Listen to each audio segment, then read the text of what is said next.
É o que normalmente as pessoas acham que inclusão é você colocar, por exemplo, na escola, diferentes pessoas, diferentes crianças, né? uma diversidade, não só de crianças neurodivergentes ou pessoas com deficiências ou com necessidades especiais ou com etnias diferentes numa mesma sala. Isso não é inclusão.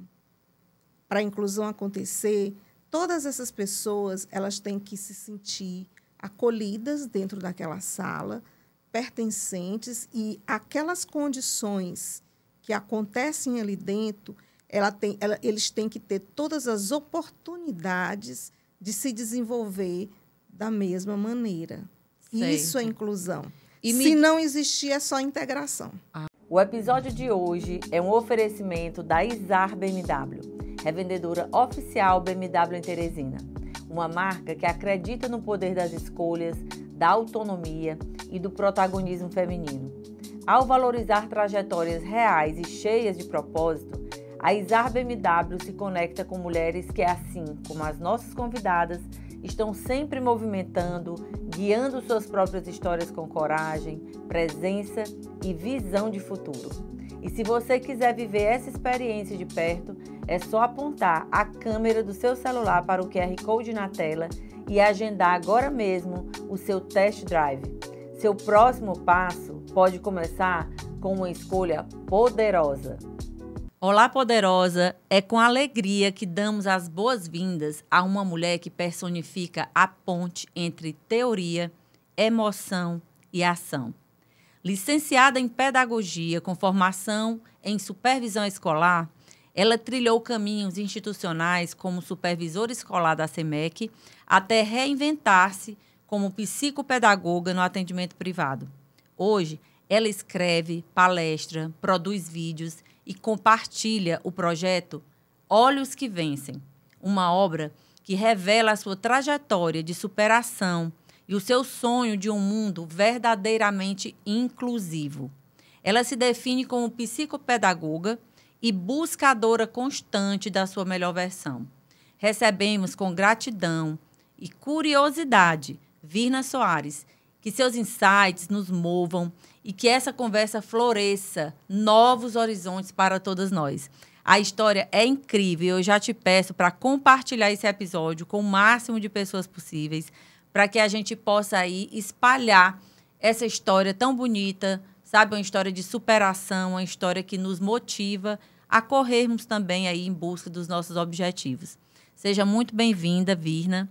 É com grande satisfação que hoje nós estamos gravando, né, no dia 15 de outubro de 2025. Vamos deixar aqui gravado para a eternidade. Sim. E é o dia também que se comemora o dia do professor. professor. Então, que legal estarmos aqui, né, conversando com uma mulher que é professora, né, que é pedagoga, enfim, que é da área da educação. Sim. Porque eu acredito muito no poder, né, da educação em nossas vidas. E nada melhor do que conversar aqui com uma mulher tão inspiradora como você. O prazer é todo meu. Obrigada pela oportunidade. E a educação é a base, né, do futuro de qualquer ser humano. Sim. Sem a educação, nós não nos construímos como seres humanos, como seres formadores de consciência, né, e transformadores da nossa sociedade. Sim. E aí, para já abrir essa nossa conversa, que eu tenho certeza que vai ser maravilhosa, eu já queria perguntar, né, para você o que significa para você inclusão, né? E o que essa palavra significa para esse teu projeto aqui, Olhos que Vencem. Olha, inclusão significa você simplesmente colocar seres diferentes no mesmo ambiente e fazer com que todos esses seres se sintam pertencentes, acolhidos e se desenvolvam em toda a sua plenitude nesse mesmo ambiente.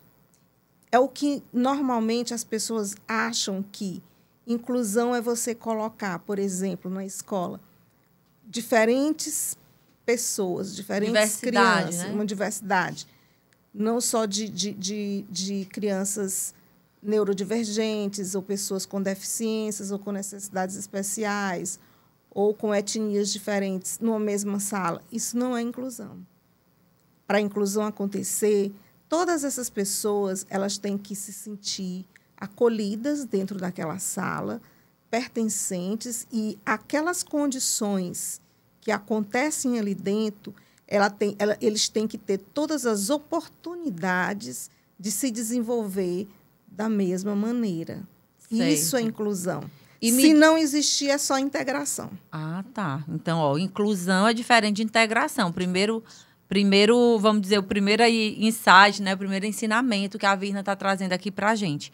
E, Virna, conta um pouco da tua história. Por que você gosta tanto de falar sobre inclusão? Né? Quem é a Virna? Como foi, né? Como foi que a Virna chegou até aqui? Porque isso eu acho que contextualizar, né? Através da sua própria história, vai fazer com que as pessoas entendam mais ainda por que esse projeto é tão especial para você. Olha, o projeto é especial porque eu sou pessoa com deficiência visual, baixa visão. Eu fui vítima, eu sou vítima da exclusão. Eu sempre precisei da inclusão a minha vida inteira e continuo precisando.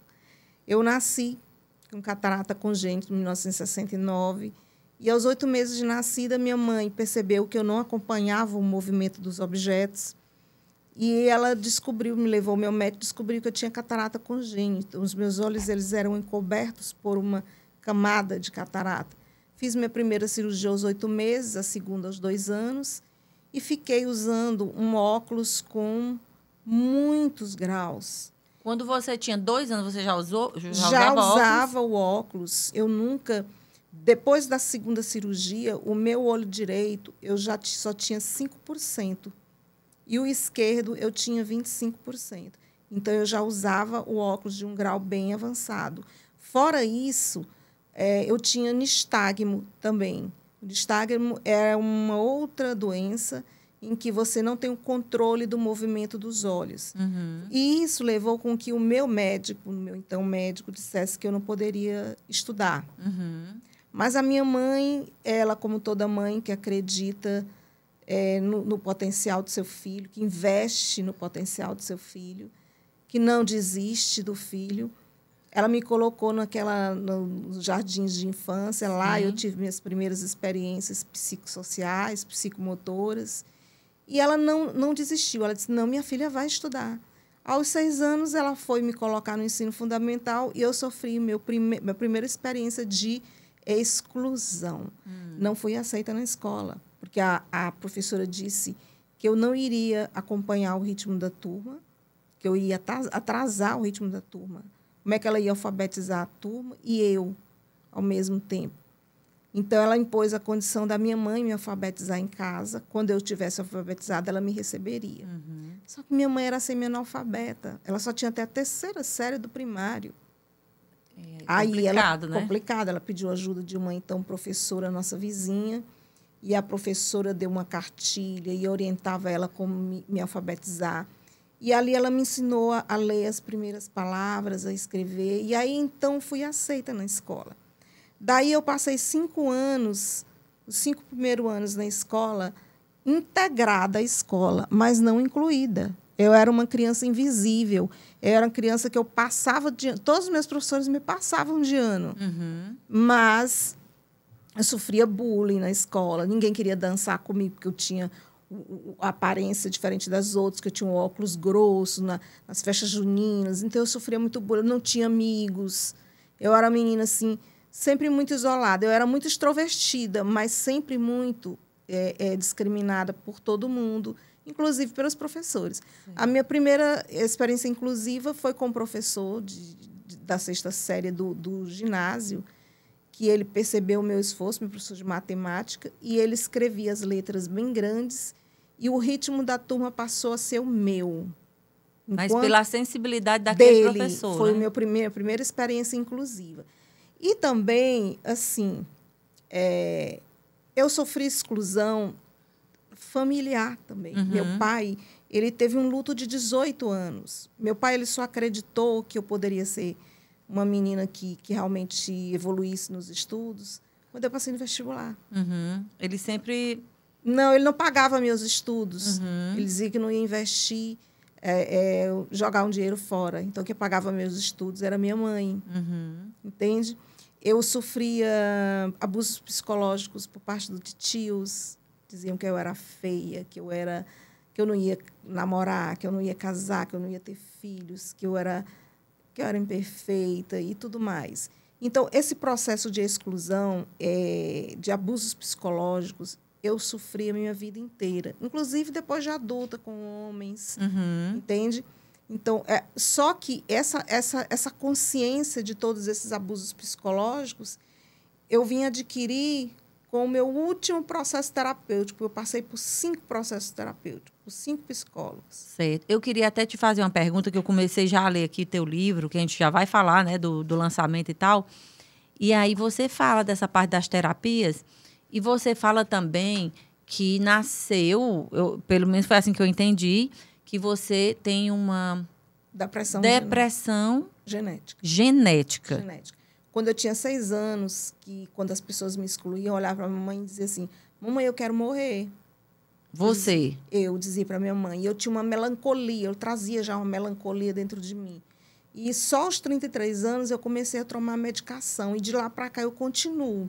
Então, eu não consigo passar sem a medicação para a depressão. Se eu não usá-la, eu tenho recaídas. Eu sei. É algo realmente que seu organismo precisa, meu organismo químico. É químico também. Químico. Como eu também tenho distúrbios de sono, como eu também tenho dores no sistema nervoso central. Hoje eu tomo 8 comprimidos, uma combinação de 8 comprimidos, que eu tive uma experiência de 5 anos numa cama até encontrar essa combinação de 8 comprimidos. Por causa de dores? De dores que inclusive, migraram do sistema nervoso central para o labirinto. Hoje eu tenho migrânia vestibular e tenho síndrome de Meniere. Então, eu passei 5 anos. Eu sou uma pessoa que... por que eu falo de inclusão? Por que eu luto por inclusão? Porque eu fui vítima da exclusão a minha vida inteira, de todas as formas, porque eu vivo isso e porque eu entendo disso como pessoa com deficiência e entendo disso como pedagoga. Interessante, porque aí é isso que eu queria também, né, que a gente conversasse, para que quem está nos assistindo entenda que tem até uma frase que eu esqueci agora o autor, mas diz assim, a dor é inevitável, mas o sofrimento é opcional, né? É uma escolha. Então, você, mesmo com tudo isso, com todas essas questões, a gente percebe, né, por tudo que você já fez, né, se formou, fez especialização, trabalhou e tudo, escreve livro. Então, a gente vê que você escolheu não estar do lado ali, por exemplo, da vítima. Apesar do sofrimento e de tudo que você tem passado, você escolheu escrever a sua própria história. Né? Eu tive meus instrumentos de resistência. E também sempre fui uma pessoa muito abençoada. Quem me ensinou a escrever? Quem me ensinou a escrever foi... Eu aprendi a escrever de verdade aos 13 anos de idade, com minha professora de português, que depois da aula, porque eu engolia sílabas por conta do nistagmo. Terminava a aula, ela ficava sozinha comigo, ela me ensinou uma técnica de eu falar a palavra e escrever devagarinho. Aí eu comecei a focar e a não engolir as sílabas. E comecei a escrever palavrinhas, depois frases, depois texto completo. E ali ela me tornou apta para o 2º grau, para passar no vestibular. Então, eu tive pessoas que lutaram também por mim. Sim, que lhe apoiaram nessa apoiaram. história. A trajetória não foi fácil. Então, eu tive uma trajetória de resistência, mas de superação eu tive apenas nos 2 últimos anos, quando eu conheci o meu último psicólogo. Entende? Porque é importante colocar que eu tive 5 psicólogos, mas o que realmente me colocou numa conexão de superação foi o último. Porque eu tive resistência, o meu maior elemento de resistência é a alegria, é o riso. Pois é. Isso mesmo desde criança? Criança, eu não negocio o riso. Agora, interessante, né? Eu tenho nasceu com a depressão congênita, mas gosta de sorrir. Mas assim, o depressivo, ele engana as pessoas. Ele engana. Ele não diz que ele está ruim. Ele faz questão de dizer que ele está bem. Uhum. E, de alguma maneira, é um elemento de resistência. E, por isso, não é de superação. Entendi. É de resistência. Uhum. Para fazer com que, cada dia que passe, você suporte aquele dia. Tanto que olhos que vencem, quando eu digo que é olhos que vencem, é porque todos os dias eu tenho que vencer os mesmos desafios. Eu venço desafios de locomoção, eu caio todos os dias, eu enfrento fratura. Eu tenho múltiplas fraturas pelo corpo, torções, pelas minhas dificuldades de locomoção desde cedo. Eu tenho traumas psicológicos, eu tenho traumas físicos. Então, eu sofro exclusão todos os dias. Eu tenho um kit.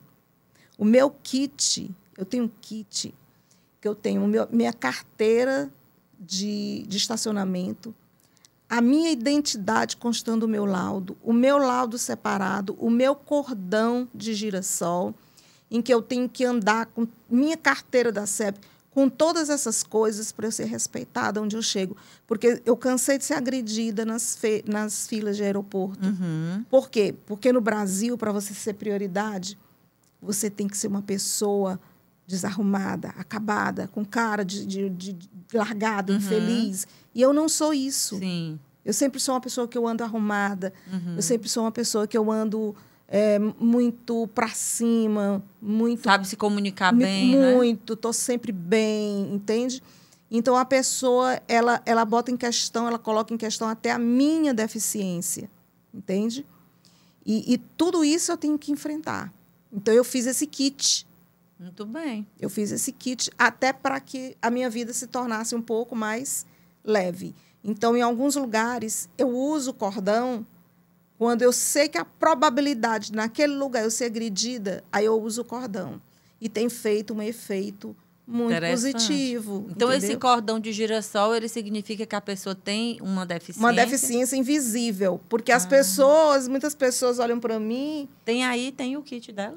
Tá aí? Tem, Depois traz tá pra gente mostrar, que é bom. Irmã. Que as pessoas vão entender, porque eu mesmo nunca tinha ouvido. Tem gente que olha para mim e acha que eu não tenho nenhuma deficiência. Mas tem gente que olha para mim e acha que eu não tenho. Entende? E nem sequer... Olha, existe uma pesquisa que diz que em 7 segundos a pessoa ela olha para você, para sua roupa, para os seus trejeitos. Sem você abrir a boca, ela faz um julgamento do que você é. Quer dizer, ela não... Só simplesmente por olhar para a tua aparência. Sim. E isso não significa nada. Entende? Verdade. Então, eu passei a usar esse kit para a minha vida ficar mais leve. Entendi. E foi uma sacada interessante, né? Porque já evita, já economiza tempo de ficar explicando um monte de coisa. Ó, o kit olha dela meu aí. Meu kit. Vamos lá, vamos mostrar. Porque as pessoas, olha, esse cordãozinho de girassol significa, então, que a pessoa tem uma deficiência invisível. Eu mesma não sabia disso. Por isso que é importante, eu pedi para mostrar, né? Porque é importante a gente saber. Meu cartãozinho do estacionamento. Sim. Meu laudo médico da minha médica. A minha carteira da SEP. Mulher organizada. E a minha carteira de identidade que contém o meu laudo, a nova versão da carteira de identidade. Sim. Porque eu também chego... Um dia eu comecei a fazer esse kit, um dia eu cheguei para tomar vacina, né? De prioridade, tudo. E a mulher ficava olhando para a minha carteira da CEP e olhava. Duvidando, sabe? Porque a deficiência visual não significa que você tem que ser cego totalmente. Sim. Entende? Existe a questão da potência visual. Eu tenho glaucoma. Há 8 anos atrás... Eu fui dormir, eu acordei totalmente sem enxergar. Eu tive trombose, eu tive um pico de pressão alta muito forte. Fiz 4 cirurgias numa tarde só. Então, eu tenho um campo visual restrito, entendeu? Hoje, eu só tenho 15% da visão. Então, só que eu sou uma pessoa de muita autonomia e independência. Eu sou assim. A minha irmã, às vezes, esquece que eu tenho deficiência. Você foi aprendendo, porque é até importante também, né, para deixar a dica para, por exemplo, pode ter ali uma mãe que acabou de ter um filho que tem esse super tipo protege. Minha mãe nunca me super protegeu. Como é que foi aí a sua mãe? Não, ela disse, vá, tome cuidado, Se cair, levanta. Se machucar demais, pede para um adulto lhe trazer para casa. Entendeu? Então, assim, a minha mãe nunca me super protegeu. Pelo contrário, o posicionamento dela, ela me dava 2 dicas. Primeiro, arrisque, depois pede ajuda. Olha aí. Então, ela lhe incentivou a ser corajosa, né? Aí, testar seus limites, né? Testar meus limites. E eu, por um bom tempo, por isso eu caio tanto, entende? E hoje eu tenho um código com minha irmã. Hoje, quando eu vou em um lugar que eu não conheço, às vezes ela esquece tanto que ela sai do carro e ela já vai na frente. Eu digo, stop, eu não conheço esse lugar. Aí ela volta para me ajudar. Se eu não conheço, não. Porque eu não vejo apenas com os olhos, eu vejo com meus sentidos. Sim, tipo, aguçou. Isso sempre eu ouvi falar, mas nunca tinha conversado com alguém assim. Então, uma pessoa que ela, por exemplo, enxerga muito pouco ou não enxerga nada, os outros sentidos, eles vão ficando mais apurados, é isso? Sim. O cheiro, existe. Eu ando no shopping eu sou uma rainha, porque o shopping é uma superfície plana, eu ando mais rápido até que você. Mas só que o shopping é um lugar que, para mim, é um pouco desagradável, porque tem certas... Eu sinto o cheiro de cada loja daquela. Tem uma loja que tem um produto que tem um cheiro de chiclete. Sabe? Que eu não suporto passar perto. Fica mais aguçado. Fica. Então, eu reconheço coisas muito, muito fortes pelo cheiro, pelo tato. Se eu for para uma loja, eu for escolher minhas roupas, eu passo a mão na arara primeiro para me ver os tecidos. Depois, se eu gostar do tecido tal, é que eu vou ver a cor, o modelo. Então, eu tenho... no meu condomínio, eu sei quantos degraus eu vou descer e vou subir até o meu carro, até eu chegar ao carro, até eu voltar do carro para o meu apartamento. Eu deslizo a minha mão nos botões do elevador. Então, eu enxergo de outras maneiras também. Entendi. E para escrever o livro, como é que foi? Você, por exemplo, você pega o livro aqui, o seu livro. Você lê normalmente ou você tem que botar bem próximo? Tem que botar bem próximo. Bem próximo. E eu escrevo, mas escrevo devagarinho, com letras grandes. Tanto que na noite de autógrafo, tem uma amiga que vai me auxiliar. Eu vou ditando, ela vai escrevendo, eu vou só assinar. Entendeu? Legal. Hoje escrevo muito devagar e tenho que escrever muito para ter noção do que eu estou escrevendo. Olha, mas é muito interessante, né? Você fez aqui até a minha dedicatória aqui. Como é incrível, né? Uma pessoa que teve tantas dificuldades e consegue escrever bem e tal. Então, assim, é aquela história quando a gente vê, as pessoas dizem assim, isso é frase de efeito. Quando a gente fala assim, o limite é você quem se dá. Mas, na realidade, tem muita de verdade nessa frase, né? Porque você poderia dizer assim, não, eu não consigo, eu não vou nem estudar, né? Como todos diziam, eu não vou... Mas, assim, o meu maior erro da minha vida foi assim. A minha mãe, ela tinha uma preocupação. Ela criança, com 6, 7 anos, dizia, você tem que estudar. Porque quando você crescer... Ela tinha a ideologia. Por que o nosso país ele não é um país inclusivo? Porque ele é fundamentado em 2 ideologias. Ele é fundamentado na ideologia do capacitismo e da ideologia dos padrões. Sim. A ideologia dos padrões é aquela ideologia em que você tem que se encaixar no padrão para ser aceito pela sociedade, para pertencer à sociedade. É um padrão estético, o padrão cognitivo, o padrão afetivo, o padrão de felicidade. Então, ou você se encaixa naquele padrão, se você estiver encaixado, você é aceito. Do mesmo jeito, se você for uma pessoa que tiver características diferentes da maioria das pessoas, se você tiver alguma deficiência, ou se você for muito diferente da maioria das pessoas, você é considerado uma pessoa incapaz. Entende? Então, você também está fora da sociedade. Então, essas 2 ideologias, elas fundamentam o nosso país e faz com que os políticos não implementem políticas públicas de igualdade social, de equidade social, ou seja, de investir recursos e oportunidades para as pessoas diferentes se desenvolverem, no caso, as pessoas com deficiência, as pessoas neurodivergentes, entendeu? Que são aquelas pessoas que são normais, não são doentes, mas são pessoas que têm um cérebro que se desenvolve, que aprende de uma maneira diferente. Como os TDAH e o autista, entendeu? Então, o governo brasileiro, o Brasil ele não é um país inclusivo, porque ele é um país que tem uma ideologia estrutural não inclusiva, que ele discrimina. À medida em que você se aproxima, que você enfatiza padrões e capacitismo, você tira o direito das pessoas de serem pessoas singulares, de cada um viver a sua essência. E o que eu vivi no meu processo de superação? Sim. Porque eu nasci, do 0 aos 54 anos de idade, eu resisti, eu sobrevivi. Mas a Virna superou, só está com 2 anos. A Virna, ela nasceu, ela só tem 2 anos de idade. Foi quando eu conheci o meu último psicólogo, doutor Elton Pereira, em que ele me colocou num processo terapêutico, que é terapia cognitivo-comportamental, que foi realmente o meu processo de superação, em que eu me engajei e fui entender tudo o que tinha acontecido comigo, os abusos psicológicos que eu sofri na família, na escola e na sociedade. A partir daí, o que foi que aconteceu? Eu me despi dos outros, da verdade que os outros inventaram ao meu respeito, e eu me vesti de mim mesma. E aí eu construí minha identidade. Quando eu construí minha identidade, o que aconteceu? Eu construí minha identidade e o espaço que ela precisa para ela existir. E aí eu passei a decidir o quê? Quem nasce, quem vive, quem morre no meu mundo. Entendeu?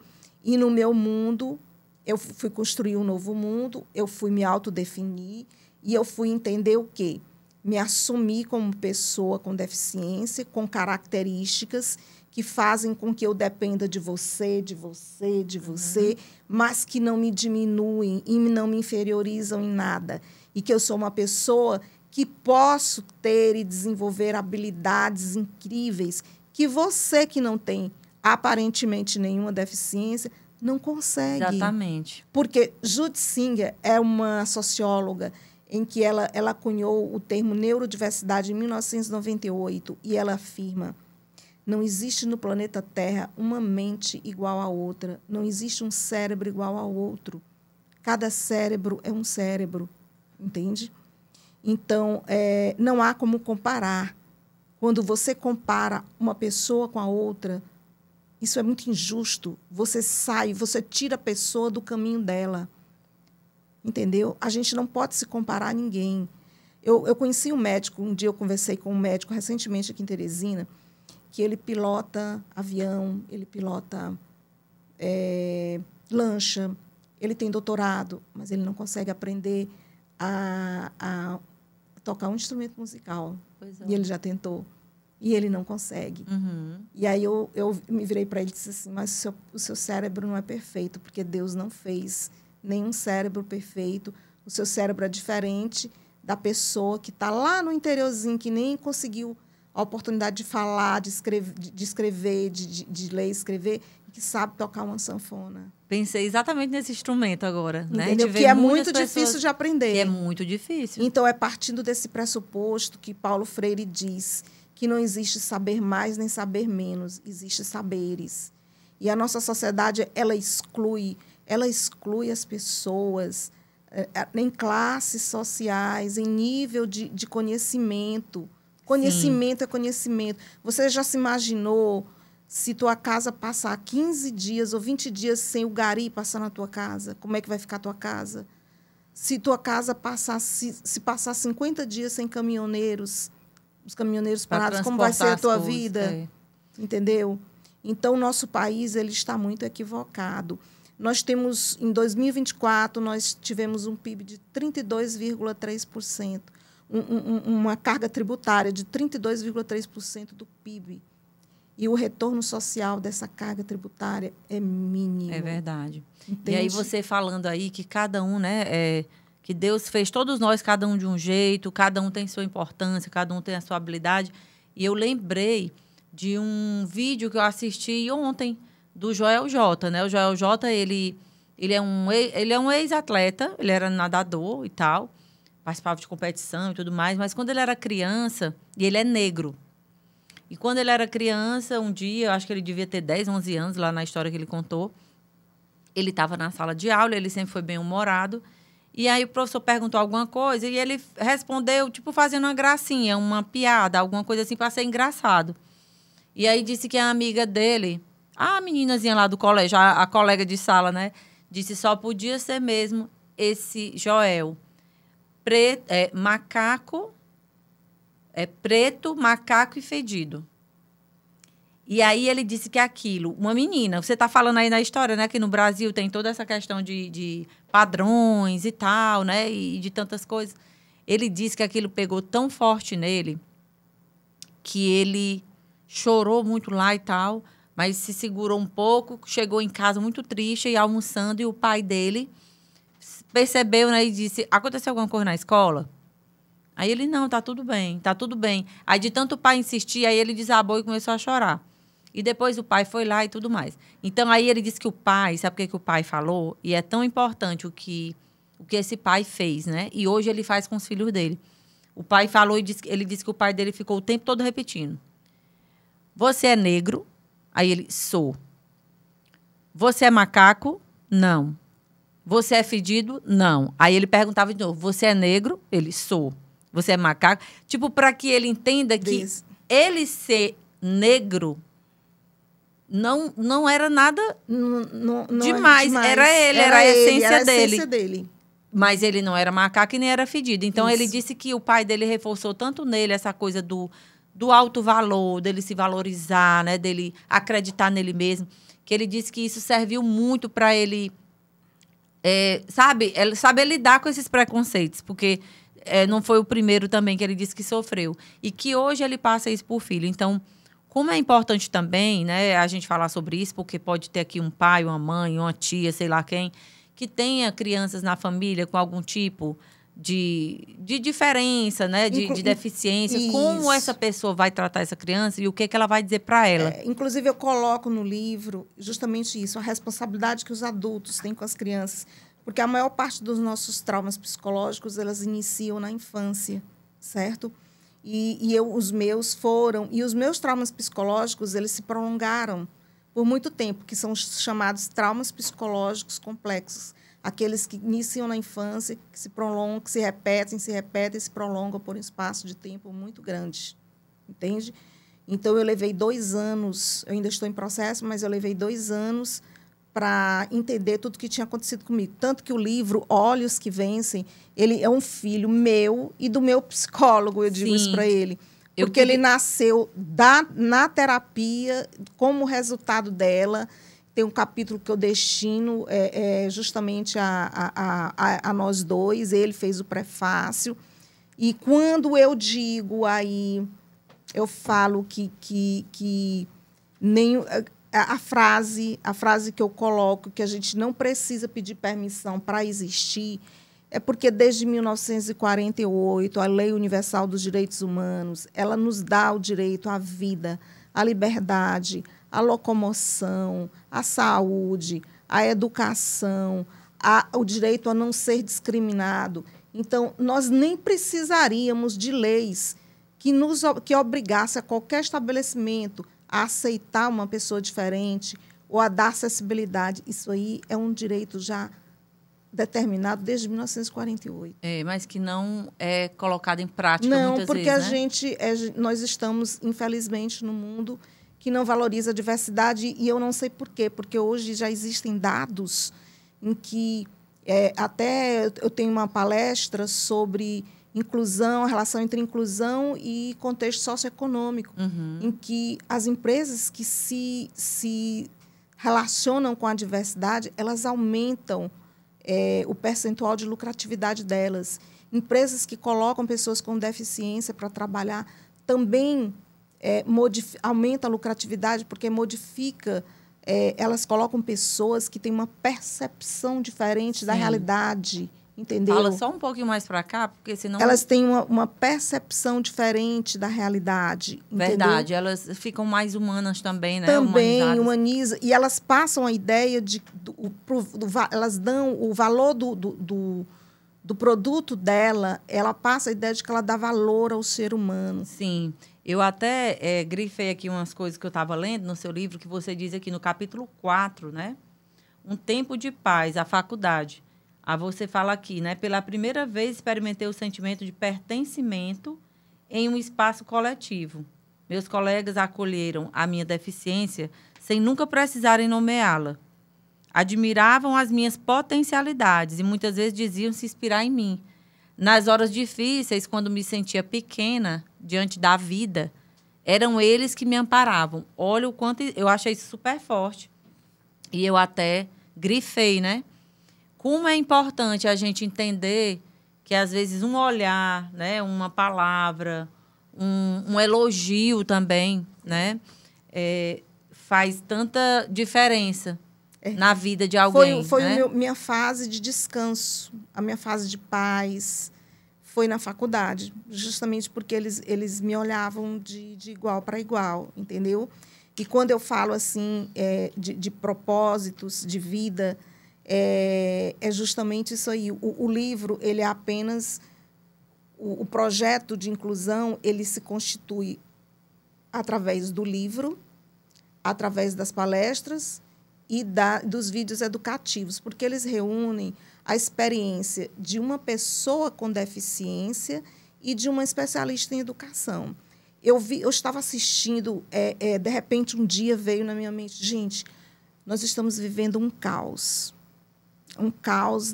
na educação brasileira, tanto na pública como na privada, com relação às crianças neurodivergentes e tudo. E a educação está perdida, o sistema brasileiro está perdido, tentando encontrar uma maneira de incluir, mas eu preciso fazer algo, eu tenho como fazer algo por isso, porque eu tenho experiência e eu sou... E tem vivência, e tenho vivência, né? Então, o meu propósito é esse, é disseminar consciência inclusiva através dos meus conhecimentos e das minhas vivências.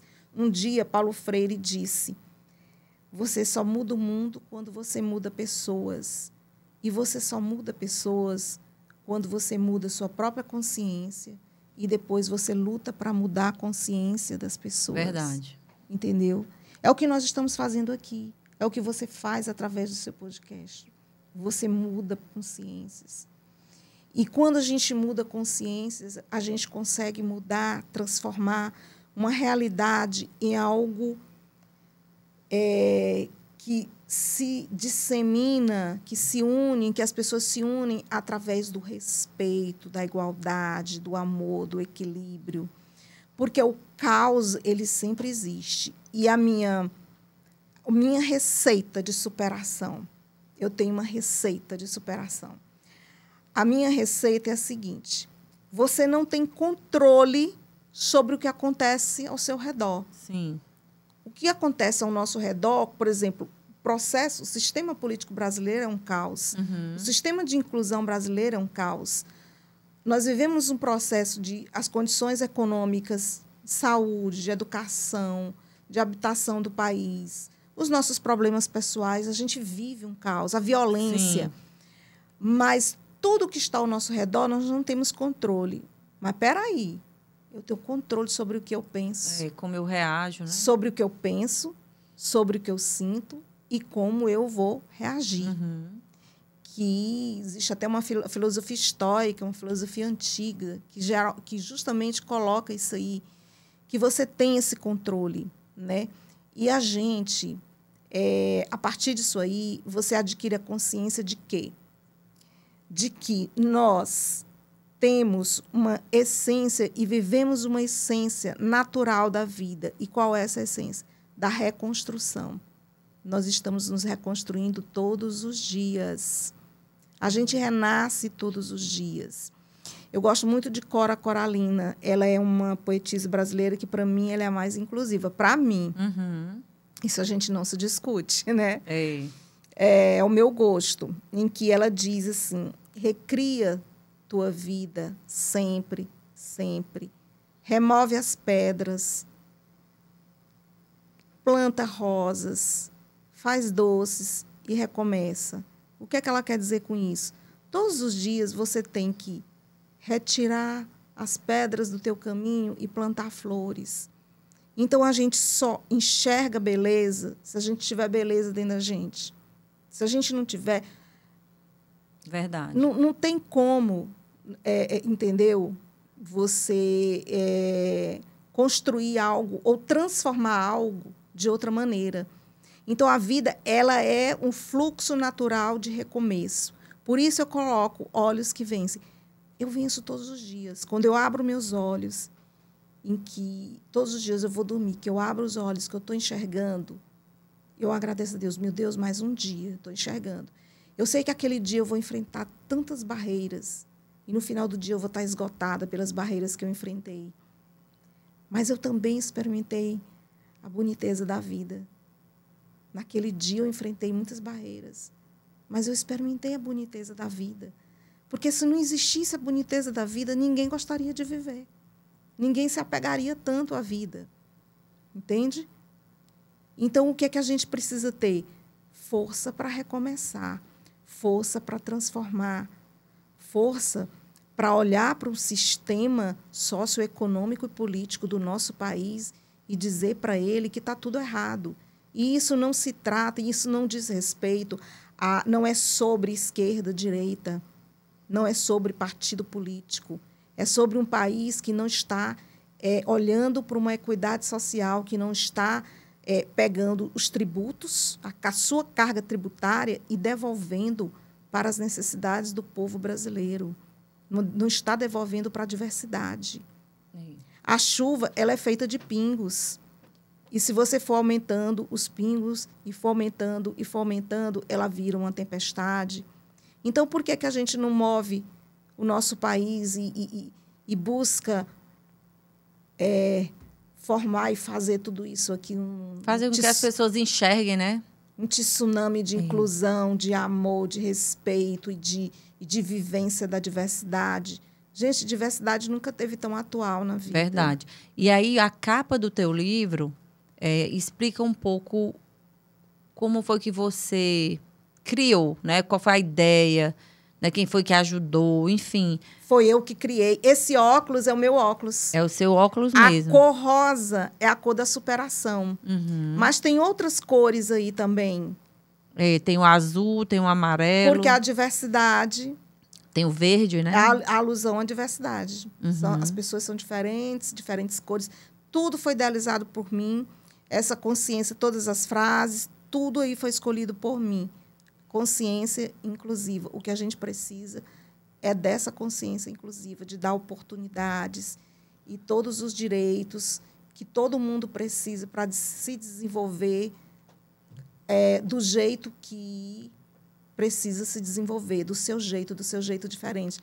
Não, eu tenho uma filosofia, sabe, de que a gente precisa ser grande para amar e ser pequeno para aprender.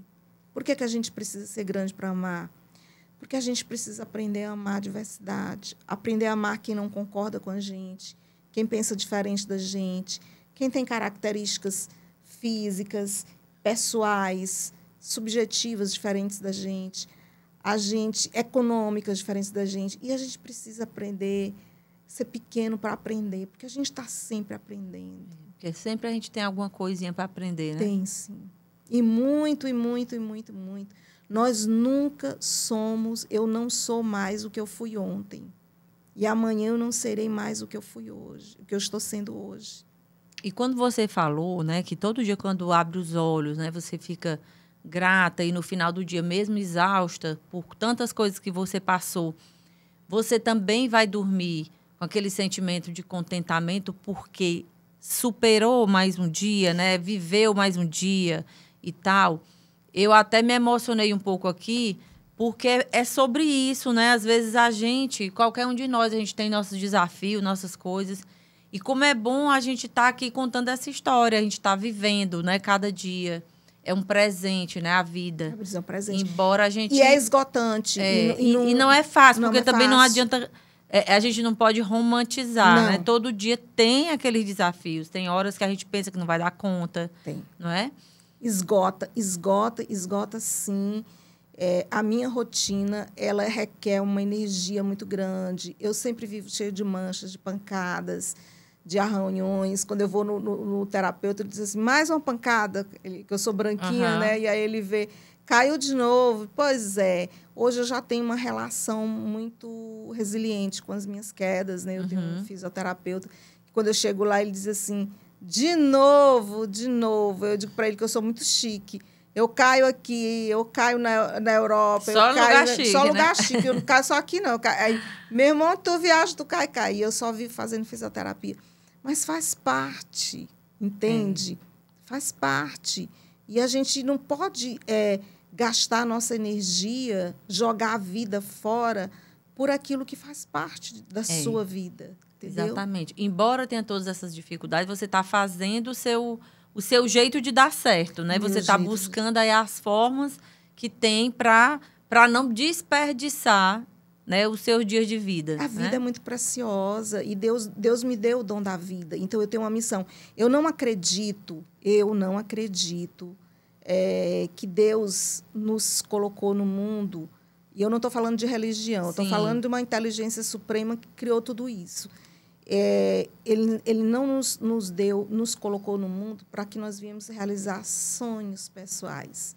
Ele nos colocou no mundo para nós termos aprendizados, para evoluirmos espiritualmente. Entende? Eu não vim aqui para comprar uma casa, um carro do ano, para ficar rico, para acumular bens. Não, eu vim aqui para aprender, para evoluir, né?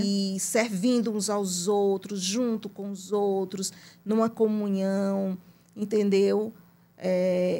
Nós viemos aqui para isso, não foi para realizar sonhos pessoais. Deus não nos colocaria aqui para tamanha mediocridade. Verdade. E eu quero aproveitar que a gente está na metade aqui já, quase, né? Mais da metade um pouco, para falar em duas marcas parceiras que nos ajudam a colocar essas histórias, né, lindas, poderosas no mundo, que é a Madame Petit, que é uma loja que fica aqui na nossa cidade, em Teresina, lá na Avenida Homero Castelo Branco. Se você mora aqui em Teresina, ou não mora, mas quer ver, quer conhecer, coloque a câmera do seu celular no QR Code que aparece aí na tela e você vai ter acesso aí ao Instagram da Madame Petit, pode conversar lá com as meninas e tal. Então, eu quero agradecer, por exemplo, esse look de hoje, que eu estou aqui, é Madame Petit. Então, como você falou, Deus coloca a gente no mundo para a gente aprender e para a gente servir. E aí, no caso, a gente precisa uns dos outros. Então, para que esse podcast aconteça, eu preciso também de marcas que acreditem nesse projeto, né? Que acreditem nessa importância da gente dar voz e visibilidade a mulheres, né? A história de mulheres que possam ali inspirar outras mulheres. Então, Madame Petit é uma dessas marcas que acredita na gente e eu sou muito grata. E quero também falar do Salão Unique, né, que é um salão de beleza onde também eu vou lá cuidar dos meus cabelos, né, ficar bonita para vir para cá, né, ter mais saúde capilar. Então, se você também quer conhecer essa empresa que apoia também esse projeto, eu acho que é muito importante a gente apoiar também essas empresas. Então, se você mora aqui em Teresina, quer conhecer o Salão Unique, coloque a câmera do seu celular também no QR Code que aparece aí na tela e você pode agendar o seu horário com a equipe do Salão Unique, que tenho certeza que você vai amar o atendimento e os tratamentos que elas têm lá para a gente. Então, é isso. Queria agradecer e vamos voltando aqui. Eu tenho certeza que você também gosta, né, de se arrumar, essa onda bonita. Com né? certeza. Isso faz parte também para que a gente tenha esse ânimo, né, para que a gente dê assim, esse gás, vamos dizer assim, para realizar tudo que a gente pode, né? Que Deus está aí organizando aí, vou lhe dar esse talento, e eu vou botar essa pessoa bem aqui no seu caminho e essa outra, e vá lá fazer seu serviço, né? O que você precisa fazer. Então, eu acredito muito nisso, na gente ter essa consciência cada vez mais e pedindo a Deus que nos oriente, né? Sim, o que é que você quer que eu faça?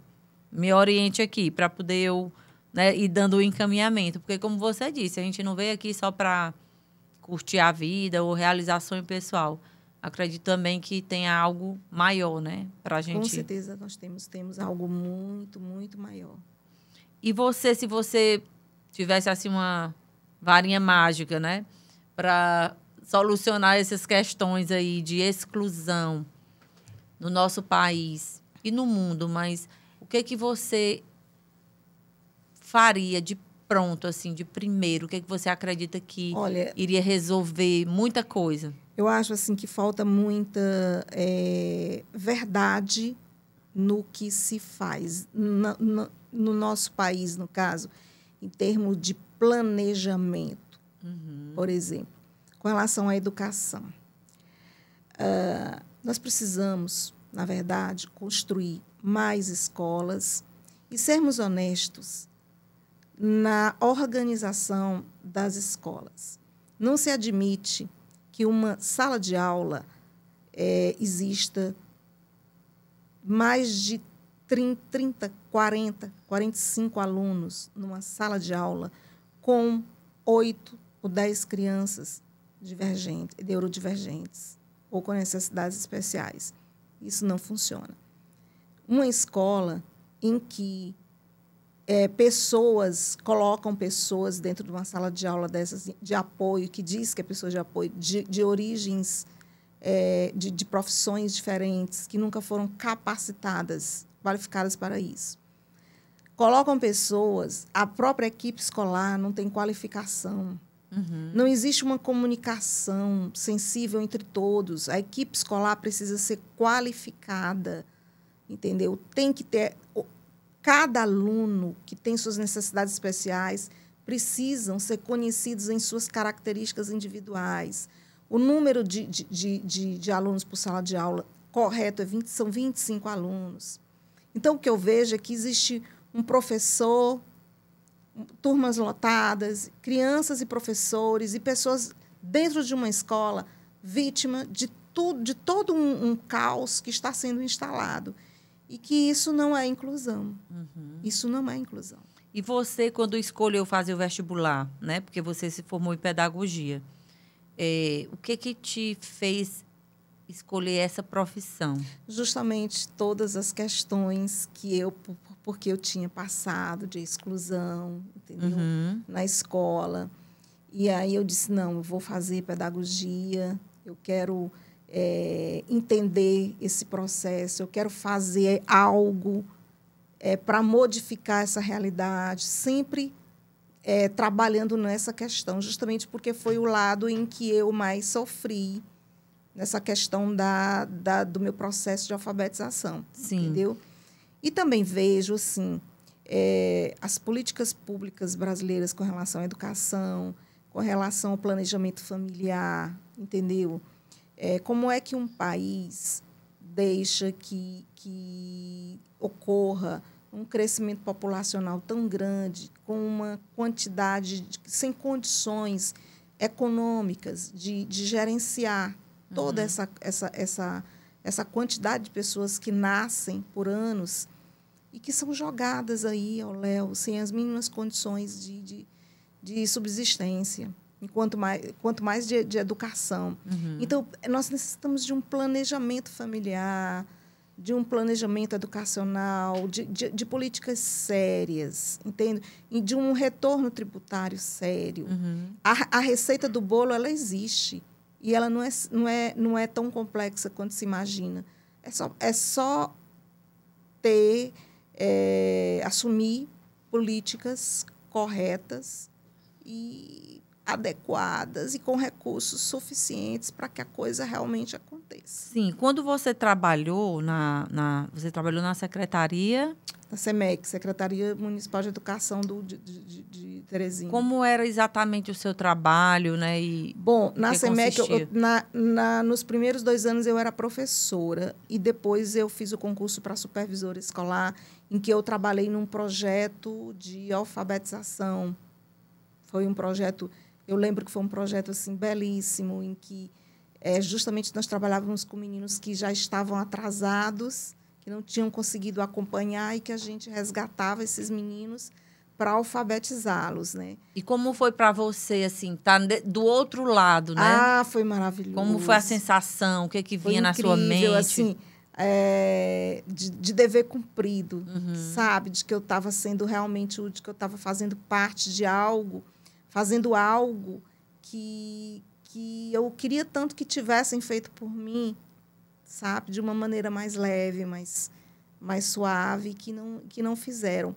Mas eu acredito, assim, não é uma crítica. Eu acho assim que tudo que aconteceu no meu passado, eu entendi, eu compreendi, eu perdoei, não concordei, mas eu Sim. perdoei a partir do momento em que eu compreendi que existe um contexto cultural, existe um contexto de todo um despreparo emocional, econômico e filosófico daquele momento em que eu vivi e que me colocou naquela situação.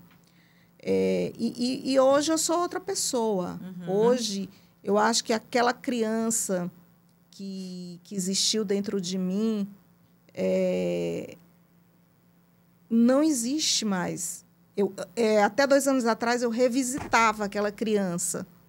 Eu sempre revisitava aquela criança, aquela Virna. Tipo, sentia aquilo que ela sentia? Sentia. Hoje, não. Hoje, eu não acredito em nada do que aquela criança acreditou, nada do que as pessoas disseram para aquela criança. Porque eu me autodefini. E se você hoje se encontrasse com aquela criança? Aí O que você ia dizer? Aí eu ia dizer para ela, olha, não acredita em nada do que essas pessoas estão te falando. Vai dar tudo certo. Vai dar tudo certo, que no final. É tudo invenção da cabeça delas. Elas estão equivocadas. Você é muito especial, você vai vencer, você vai evoluir, você vai se desenvolver, você vai ser uma grande profissional, você vai levar para o mundo amor, luz, porque você é uma pessoa que tem tudo para saber amar os outros, para distribuir conhecimento, porque você pode desenvolver habilidades. E é justamente isso aqui que eu sou, essa pessoa cheia de amor para dar, cheia de sede de transformação, de um mundo com uma consciência inclusiva, em que todas as pessoas possam ser elas mesmas, elas possam se vestir. Eu sonho com um Brasil em que elas possam se vestir delas mesmas. Legal.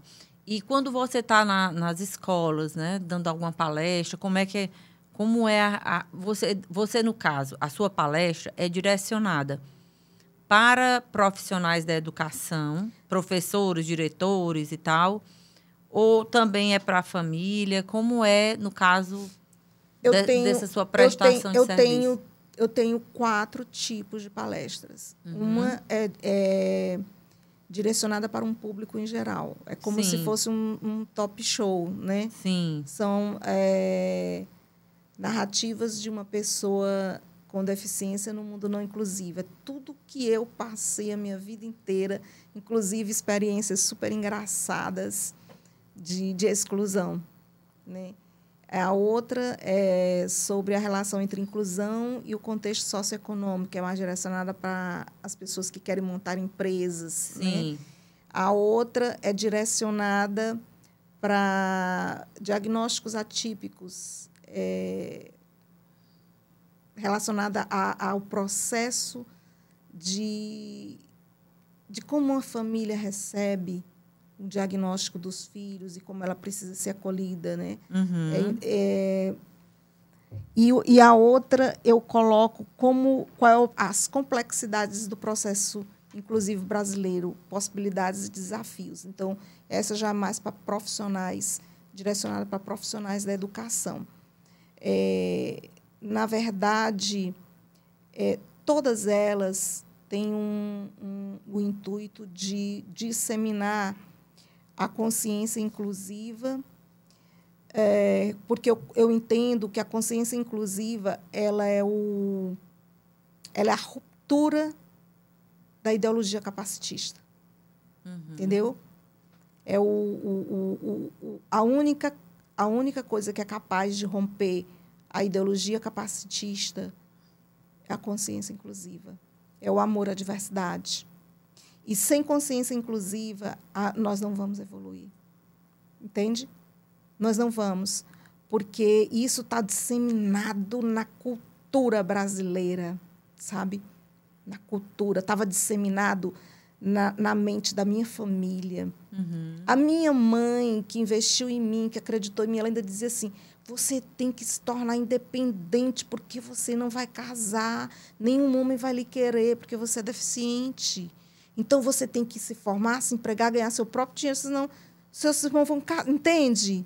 E você, dentro da sua, né, toda essa sua história, teve alguma paixão mal correspondida ou correspondida? Nossa, como é que foi essa parte aí? Eu tive minhas relações com os homens foram as piores possíveis. Homens que quando saíam comigo no primeiro jantar, já viam as minhas dificuldades em lidar com os pratos. Sim. Teve um que me deixou sozinho para pagar a conta e saiu. Dizia, você é uma bomba, minha filha. Eu vivi experiências horríveis com homens, porque os homens são muito ligados. Os homens, eles gostam muito das mulheres lindas, perfeitas e dos caminhos mais fáceis e saudáveis, né? Então, eu tive poucos relacionamentos e relacionamentos muito abusivos, certo? Então, como mulher, eu sofri bastante, entende? E é um dos e eu digo claramente, se mulheres que não são, que não têm nenhuma deficiência, que são lindas, bem-sucedidas, até milionárias. Tem questões, Tem né? questões terríveis com os homens, quanto mais uma mulher com as minhas características, né? Então, foi outro trauma. E aí eu lhe coloco a seguinte questão. Uma pessoa com deficiência, ela precisa carregar, sabe o quê? Ela precisa carregar as características da deficiência dela, com todas as necessidades que essa característica exige. Mas eu não preciso carregar o preconceito de ninguém. Eu não preciso carregar a exclusão, eu não preciso carregar os sorrisos debochados, eu não preciso carregar a falta de acessibilidade, eu não preciso carregar a discriminação, eu não preciso carregar a opinião que ninguém tem ao meu respeito. Entendeu? E essa dor eu conheço. Essa dor eu conheço. Mas eu não preciso carregar essa dor. Sim.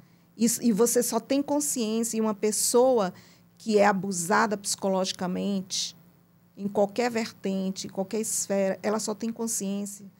Eu acredito que ela só adquire consciência depois de um processo terapêutico muito profundo. Então, é importantíssimo.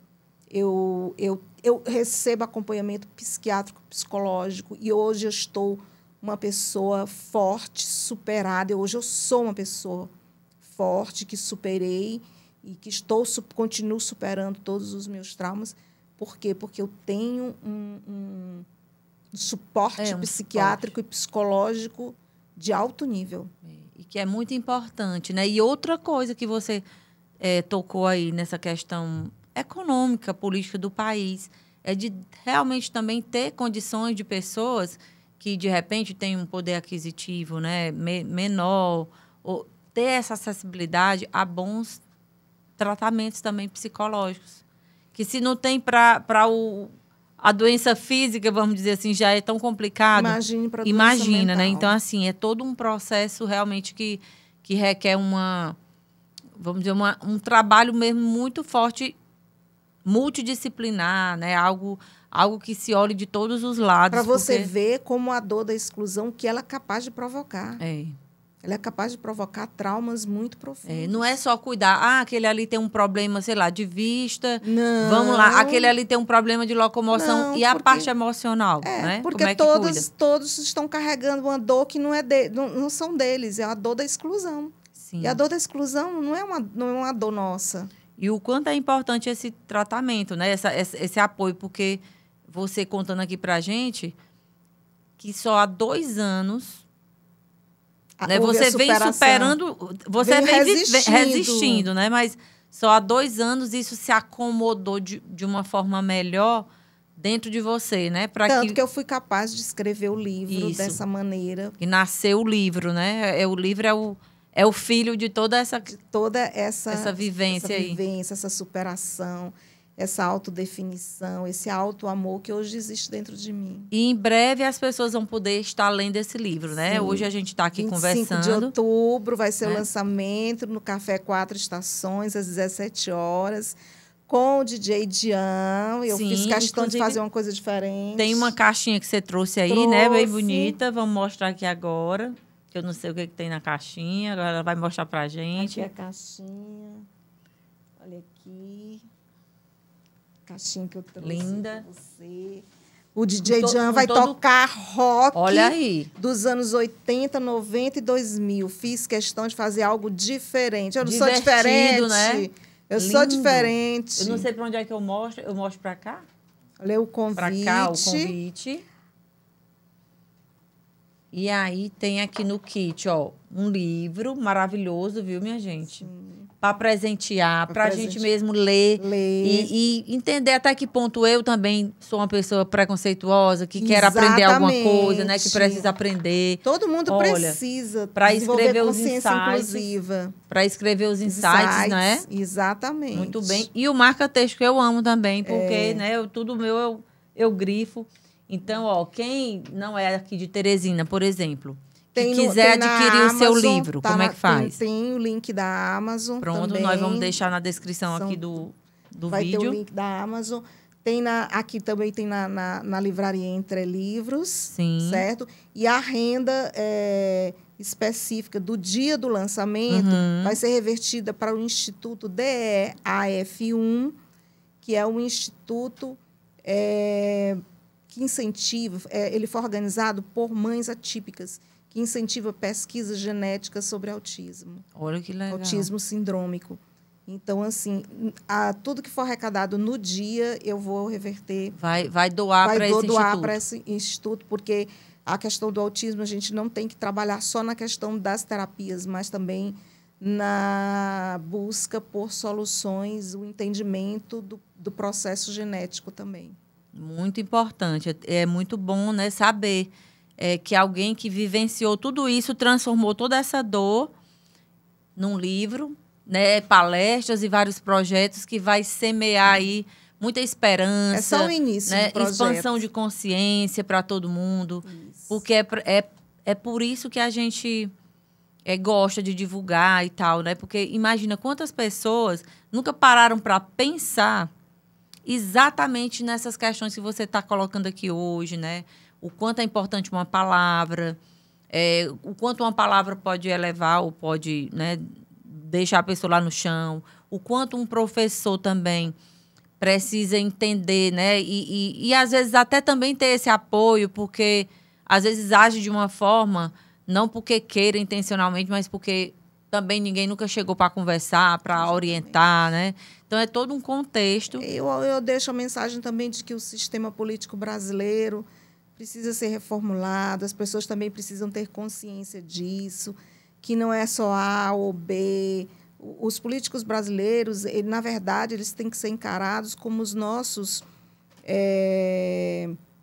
servidores, no sentido de representar nossos direitos, e não como nossos salvadores.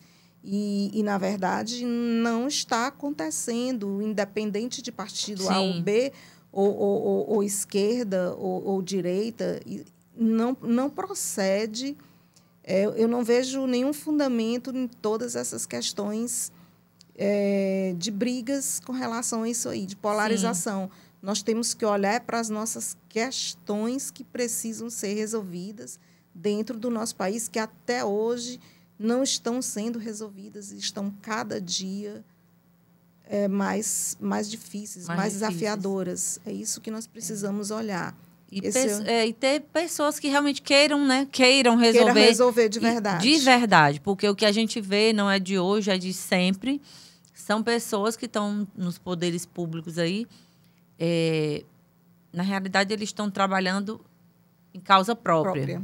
Né? Eles não olham realmente o todo, eles não querem resolver problema que ninguém vai ver, né? Quer construir uma ponte, quer pintar uma praça, quer botar uma estátua em algum lugar, mas não quer realmente, por exemplo, investir em alguém que possa estar lá treinando professores, conversando com diretores, nesse caso específico. Pagando professores com salários melhores, diminuindo, construindo mais escolas, diminuindo a quantidade de alunos, treinando toda a equipe escolar, através de uma comunicação sensível, entendeu? E Olha, a receita é simples.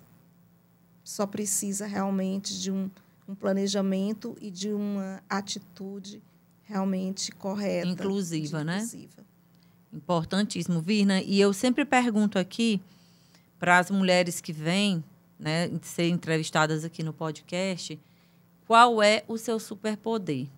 Então, você eu já vi que tem vários, mas, enfim, vamos lá. Se você pudesse escolher um superpoder que dissesse assim, olha, foi por esse superpoder que eu consegui a maior parte das minhas vitórias até aqui. Que superpoder seria esse? O meu superpoder é nunca desistir. É persistência, né? Persistência. Eu nunca desisto. Eu pensei já em 2 vezes desistir, mas, graças a Deus, eu não desisti. Que bom. Né? Nunca desisti. E é a mensagem que eu deixo, que todos os dias vale a pena. Então, é nunca desistir, nunca desistam, porque viver é maravilhoso. Pois é, imagina, se você tivesse desistido, o quanto de pessoas você iria deixar de ajudar através, né, das suas palavras, das suas palestras, desse livro, né, e da sua própria energia. Quem vai ler meu livro vai entender que por 2 vezes eu pensei em desistir e o único ser que pediu para eu ficar foi meu cachorro. Olha aí. E através disso eu conheci o amor mais lindo que uma pessoa pode conhecer. E ele me deu tempo para pensar que minha mãe tinha lutado muito por mim, que meus médicos tinham lutado muito por mim, e que meus 2 professores lutaram muito por mim, que algumas pessoas acreditavam em mim, e que naquele momento em que eu sentia muitas dores, em que eu tinha perdido minha mãe, em que eu tinha me afastado do trabalho, porque eu tive que me aposentar por invalidez, eu tive as dores, e o glaucoma veio com toda força. Mas eu não desisti. E é isso que eu deixo para todo mundo. Nunca desistam, porque o amanhã pode ser muito lindo. Verdade. E, Virna, para a gente fechar, né, essa conversa que está tão inspiradora, e, enfim, a gente poderia passar muito tempo aqui. Eu queria também fazer essa pergunta que eu faço para todas as mulheres, né? O nome desse podcast é Elas Têm Poder. Então, para você, qual é a definição de uma mulher poderosa? A definição de uma mulher poderosa, a definição é daquela mulher que nunca abre mão de ser quem ela é. Viver a sua essência, né? Viver a sua essência. Nunca abra mão de ser o que você é. Nunca negocie a sua essência com ninguém. Muito bem. Virna, eu quero te agradecer demais. A história é linda. Eu já estou lendo o livro, não terminei ainda, mas estou super assim, inspirada, né? Porque realmente ontem, quando eu comecei a ler, eu disse, esse livro dá um filme. Em breve, quem sabe, vai sair o filme, né? Quem sabe. Quem sabe, quem estiver aqui nos assistindo, que queira conhecer mais da história da Virna. Nunca pensei de estar num podcast tão incrível como esse, eu não já tô? É a vida, né? Que vai nos organizando ali. Quem sabe, uma hora uma pessoa que está aqui assistindo, que entende de cinema, que queira fazer um filme. Então, realmente é uma história muito bonita, muito inspiradora. Parabéns. Parabéns pelo seu trabalho. Desejo muito sucesso aí no lançamento do livro. Vou estar lá. Amém. Vou estar lá, que venda bastante livro. Não só para a questão financeira, mas para que você espalhe essa sua mensagem pelo mundo, né? Espalhe pelo mundo. Para que esse livro chegue em vários lugares do mundo, possa ajudar muitas pessoas. Quem quiser me apoiar para eu lançar em outros estados, me chame que eu estou aqui à disposição. Vamos deixar aqui o @, da Virna. Né? Foi colocado Virna aqui. Soares, escritora. Pronto, Virna Soares, escritora, lá no Instagram, se você quiser ver. Enfim, vamos botar as informações aí. Quem quiser adquirir o livro, como ela já falou, tem na Amazon. Tem na Amazon. E aqui em Teresina, lá na Entre Livros. E também no dia lá no 4 Estações, né?